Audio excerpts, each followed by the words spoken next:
Jajpur road स्थित राजमहल मंडप परिसर रे Odisha power sector technical employees union रो तृतीय वार्षिक अधिवेशन अनुष्ठित हो जाइछि। अनुष्ठित कार्यक्रम रे मुख्य अतिथि भावे प्राक्तन विधायक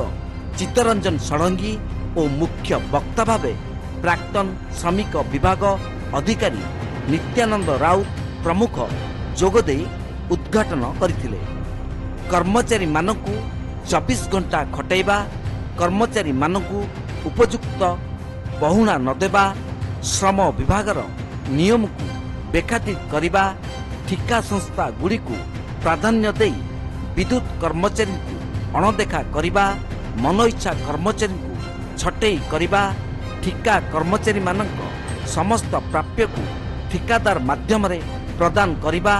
कर्मचारी मानक पई स्थायी व्यवस्था थिले मध्य तांकु अस्थायी भावे नियुक्ति देबा भली विभिन्न समस्या रहिछि, जाहाकु नै तृतीय अधिवेशन रे अतिथि माने पुंखानुपुंख भावे अभिभाषण करथिले। बर्तमान वर्कर मानकर power sector employ technical union रो जो कर्मचारी माने निष्पेषित अवस्था अछंती, तांको मिनिमम वेजेस मिलुनी एवं जेतिकी तांकर प्राप्य पाया कथा रेगुलर दरमा पाउना आपणकर जो एथिरे किए जड़े मरीगले तो लाइफ रिस्क एलाउंस तो मिलवा दूर कथा जदि किए जड़े मरीबे गला तार एम्प्लॉय से रिहेबिलिटेशन स्कीम निर्भरशील व्यक्ति मृत्यु क्या कराई पारनी एवं आपणकर चाकरी रेगुलर है 18 वर्ष 20 वर्ष चाकरी कले ये गोटे मेस अवस्था चली राति दिन खटा हो 24 घंटा परिश्रम कर अधरात इलेक्ट्रिक लाइन कनेक्शन कटला जाए कनेक्शन जुड़ ये सब प्रकार अत्याचार चलती एम्प्लॉइज यूनियन कर्मचारी मान प्रति। आगामी दिन में एभली समस्या को संपूर्ण हटाई किपरि श्रमिक मानकु सुविधा सुजोग मिल पारिबो एने समस्त श्रमिक मानक एकता और संघर्ष बजाई रखिबाकू यूनियन साधारण संपादक प्रभात कुमार दास आह्वान करथिले। ए तृतीय अधिवेशन आम एक निष्पत्ति नहींचु जे टाटा पावर मैनेजमेंट श्रमिक विरोधी कार्य करुच्ची से श्रमिक विरोधी कार्य को आम प्रतिहत करी आमर आईनगत व्यवस्था आम जहाँ भी अच्छी आंदोलन पंथा ग्रहण करी आम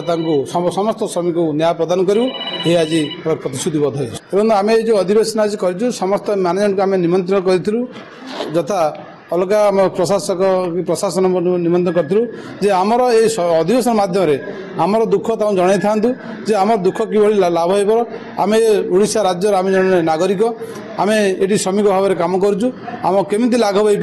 पार दीपद शुणापी आम इनभाइट करूँ तो दुखर कथा से आज उपस्थित हेले ना। तो मोटामोटी कह गले टाटा पावर जेबेठार ओडिशार डिस्ट्रीब्यूशन कंपनी बा बंटन कंपनी मान को हाथ को नहीं सेबेठार से ओडिशा राज्य को शासन कर ये समय आमर ओडिशा सरकार जे कि निर्वाचित सरकार सी तार फंक्शन आम किसी अनुभव करूना सी 51% शेयर रे पूरा ओडिशा सरकार टाको ओडिशा राज्य टाको ता अधीन को नहीं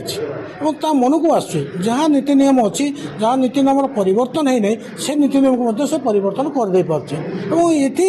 सबुठ गोटे बड़ दुखर कथा आम आज पर्यंत 50 वर्ष धरी ट्रेड यूनियन कली ट्रेड यूनियन भितर केबे एमती देखी नी असहयोग मैनेजमेंट केबे असहयोग करवाटा एवं जो टाटार जो माने अधिकारी अच्छा से मैंने एत असहयोग कर